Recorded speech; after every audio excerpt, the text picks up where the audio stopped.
Welcome, healthy friends, to the Reality of Health podcast. Today we're talking vitamin D. So right off the bat, let's first point out that vitamin D, which is the form your body uses, is classified as 7-dehydrocholesterol. Did you catch that part? Cholesterol? Just want to point that out real quick. And another real quick thing is just letting everybody know who's a regular listener, episodes will be Monday and Thursdays from now on instead of Wednesdays. Now, first it starts out as 7, and then the sunlight, specifically UVB, breaks the cholesterol structure, leaving you with vitamin D3. But it first starts with the fact that you need cholesterol. And from there, it goes and gets processed through the liver and the kidneys into its final two forms. Did you know that some manufacturers of vitamin D actually take vitamin A and radiate it with UVB in order to convert it into vitamin D? That is what you would call synthetic. Second of all, it's not a vitamin. Vitamin is a substance that is vital and has an amine, which is a protein, making vitamin. Vitamin D is actually a steroid hormone. Think of things like prednisone or testosterone or even estrogen. Ever had prednisone? Side effects may include aggression, agitation, blurred vision, decrease in the amount of urine, dizziness, fast, slow, pounding or irregular heartbeat or pulse, headache, irritability, mood changes, noisy breathing, numbness or tingling in the arms or legs, pounding in the ears, shortness of breath, swelling of the fingers, hands, feet, or lower legs, trouble thinking, speaking, or walking, troubled breathing at rest, weight gain. But speak with your doctor to see if vitamin D is right for you. Yeah, you've heard it all before. You see, steroid hormones are anti-inflammatory, and they have side effects if you get too much of it. Ever seen a bodybuilder get too aggressive? One of the reasons why you feel better and it looks like you lowered inflammation and are healing is because when you lower inflammation, which is one of the ways your body tries to detoxify itself, you start to feel better. When in reality, you just stopped or slowed down your healing. Remember, this podcast is called The Reality of Health. And the reality is, by taking supplemental vitamin D, you stop your body's healing process. What did you just say? Oh yeah, I just said it. We'll get into it. Since you stopped your detox process, then that which your body is trying to clean up or get rid of will now build up, and you will pay for that in the long run.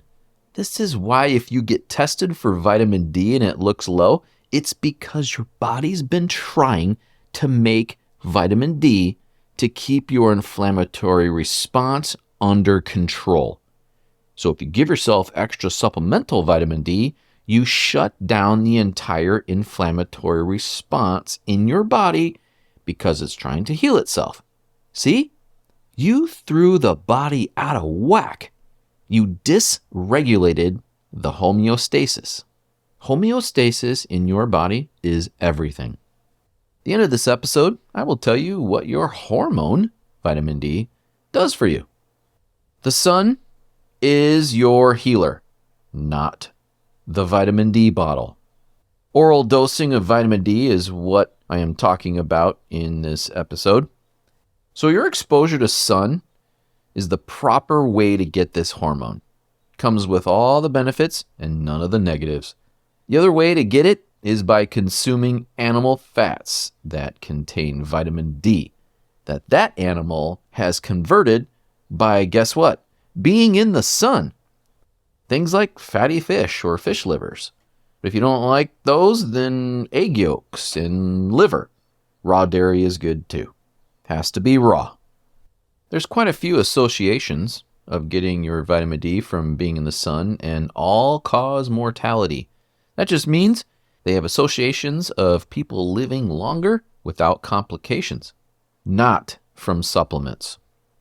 There is a lot of research showing intestinal illnesses with vitamin D intake, both prenatally or in infancy or even adults. The main one is celiac disease. What? I thought that was a gluten thing. It is. But vitamin D can kick you into celiac disease. And then all the symptoms of such disease, from different types of colitis to leaky gut and everything in between. You see, vitamin D destroys your microbiome. It is toxic to it. And that microbiome takes care of your intestines. And of course, if you mess up your gut, then you can have all kinds of other situations in your body, from type 2 diabetes to any number of things. There are only 4 studies out of the 60 randomized controlled studies, which, by the way, is how you do it, randomized controlled, that showed supplemental usage of vitamin D actually increased the risk of multiple sclerosis. What in the world? Yeah. Just because you've heard it's good for you doesn't always mean it is. You gotta look into this stuff. Remember, I'm speaking of supplemental, not going out in the sun or getting in your diet.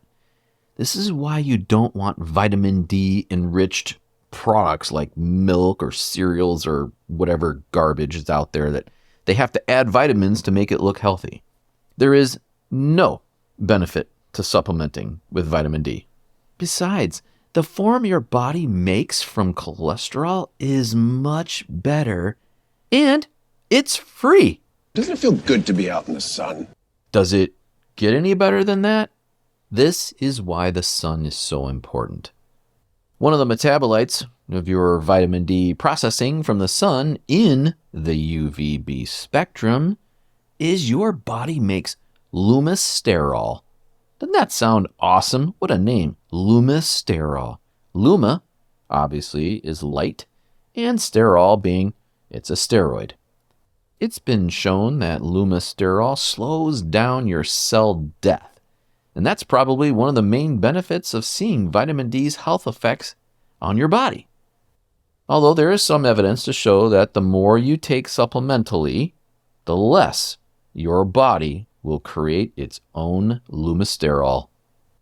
See, that's one more reason not to take it orally. Another reason is it actually has an effect on your body holding on to heavy metals rather than releasing them. And as you know, heavy metals are bad. Why are they so bad, Eric? Well, if you want an episode on that, let me know.